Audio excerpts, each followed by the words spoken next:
Philips modellari asosiy vazifasi o'quvchilarni tanqidiy fikrda shakllantirish, faqatgina ularga bilim berishimiz, ularni tanqidiy fikrda shakllantirish, ya'ni bu voqea hodisani qanday bo'lib kelganligi, nimadan kelib chiqqanligi, uni sababi, oqibati, hammasini o'rganish. Endi hozirgi til bilan aytganda tarix faqat yodlash kerak emas.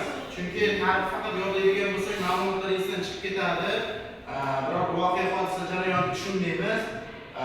Shuning uchun ham o'sha tarixiy bo'lgan voqea hodisani aslida nima bo'lgan, sababi nima bo'lgan, oqibati nima bo'lgan, o'shani bilishimiz kerak. O'quvchilarda o'shanday real vaqtda bo'lgan voqea hodisani tushuntirish va ularni tushuna olish qobiliyatini shakllantirish hisoblanadi. Misol, RAF modeli bo'yicha alohida tarix o'qituvchilari uchun, huquq o'qituvchilari uchun, tarbiya o'qituvchilari uchun muammoli vaziyatlarni keltirib chiqaradi.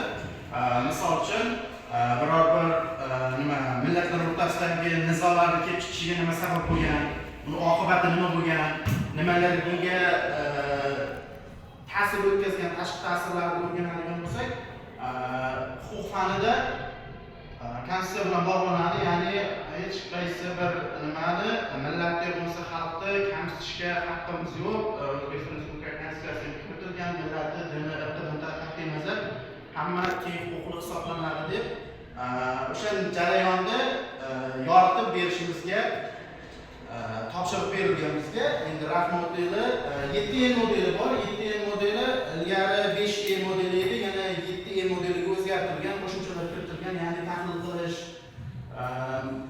jalb qilish, voqea hodisalarni tushunish, anglash kabi qo'shimcha yangi nimalari, kriteriyalar qo'shilyapti bunga. O'quvchilarni tanqidiy fikrlashda, shakllantirishda nimalar yordam beradi deb o'ylaysizlar? Tanqidiy fikrlash. Tanqidiy fikrlashga yordam berishda bizda malakada ma'lum bir jarayonda mavzularda xatoliklar aytib o'tilib ketildi. Ma'lum xatoliklar o'qituvchi tomonidan. O'sha jarayonda mavzuda keyin xatolikni o'quvchi topaytdi. Shu xatolikni aytib o'tib ketdingiz, siz noto'g'ri aytdingiz. Hozir. Keyin boshqalari o'shani to'ldiraydi-da. Ma'lumotlar to'g'ri bu o'qituvchi to'g'ri aytdi, lekin boshqacha yondashib aytdi. Keyin noto'g'rini isbotlab berish uchun ma'lumot qidiraydi. Ma'lumot. O'quvchi tanqidiy fikrlaydi shu jarayonda. O'quvchi bilan aniqlaydi. Sabaqlashadi.